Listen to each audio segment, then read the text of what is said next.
ಸಹಜದ ರೀ. ತಮ್ಮ ಸಮುದಾಯದ ಜನ ಒಬ್ಬ ದೊಡ್ಡ ವ್ಯಕ್ತಿ ಆಗ್ತದೆ ಯಾಕೆ ಬೇಡ ಅಂತಾರೆ, ಸಹಜದ. ನಮಗೂ ನಾಳೆ ಲಾಭ ಆಗ್ತದೆ ಅಂತ ಒಂದು ಆಸೆ, ದೂರದ ಆಸೆ. ಎಲ್ಲ ಕಾರಣಕ್ಕಾಗಿ ಅವರು ಸಹಾಯ ಒಪ್ಪರ ಹೇಳಿದರು. ಆದರೆ ಇದನ್ನು ವಿರೋಧ ಮಾಡಿದರೆ ಎಚ್ ಡಿ ಕುಮಾರಸ್ವಾಮಿಗಳು ಯಾಕೆ ವಿರೋಧ ಮಾಡಿದ್ರೆ, ಬೇಡಪ್ಪ ಧರ್ಮ ತರಬೇಡ್ರಿ, ಜಾತಿ ತರಬೇಡ್ರಿ, ಜಾತಿ ಗುರುಗಳದ್ರಿ, ಇದು ಮಾತ್ರ ಅಶಾಂತಿ ಹುಡ್ತದೆ, ಅಶಾಂತಿ ಮತ್ತಷ್ಟ ಏನು ಕೆಲಸಗಳು ಆಗುವುದಿಲ್ಲ, ಸಮುದಾಯಕ್ಕೂ ಪೆಟ್ಟು ಬಿಡ್ತದೆ, ಜನರ ನಡಕಿನ ನಂಬಿಕೆಗಳು ವಿಶ್ವಾಸಗಳು ದೂರ ಆಗ್ತಾಯಿದ್ದಾವೆ.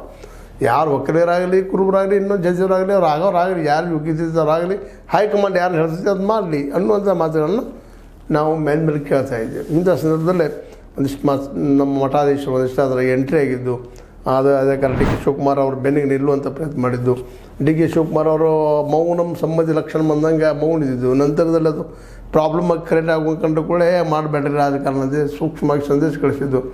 ಇವೆಲ್ಲ ಏನು ತೋರಿಸ್ತದಪ್ಪ ಅಂತಂದ್ರೆ ಒಟ್ಟಾರೆಯಾಗಿ ಇವತ್ತು ರಾಜಕೀಯ ಮತ್ತು ಮಠಾಧೀಶ ಸಂಬಂಧಗಳು ಬಿಡಲಾರದ ನಂಟಿಗೆ ಹೋಗಿ ನಿಂತಿದ್ದಾವಪ್ಪ ಇವರು ಅನ್ನುವಂಥ ಮಾತು. ಯಾಕಂದ್ರೆ ಇದೇ ಮಠ ಸಲುವಾಗಿರ್ಬೋದು, ಇನ್ನೊಂದು ಸಲುವಾಗಿರ್ಬೋದು, ಕನಕಪೇಟದ್ದಾಗಿರ್ಬೋದು, ಎಲ್ಲರೂ ಅವರು ತಮ್ಮ ಜಾತಿಗಳ ತಮ್ಮ ಧರ್ಮ ಅನ್ನೋ ಜಾತಿಗಳೆಲ್ಲ ನಮ್ಮವ್ರು ಇರಬೇಕು ಅನ್ನೋ ಬಯಸೋದು ತಪ್ಪಲ್ಲ.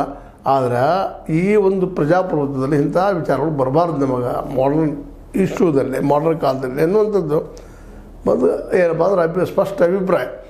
ಇನ್ನು ಅಧಿಕಾರಿಗೆ ಇನ್ನೊಂದು ಮಾತು ಹೇಳಿದ್ದು, ಮಠಾಧೀಶರು ರಾಜಕಾರಣ ಮಾಡುವುದು ಬೇಡ.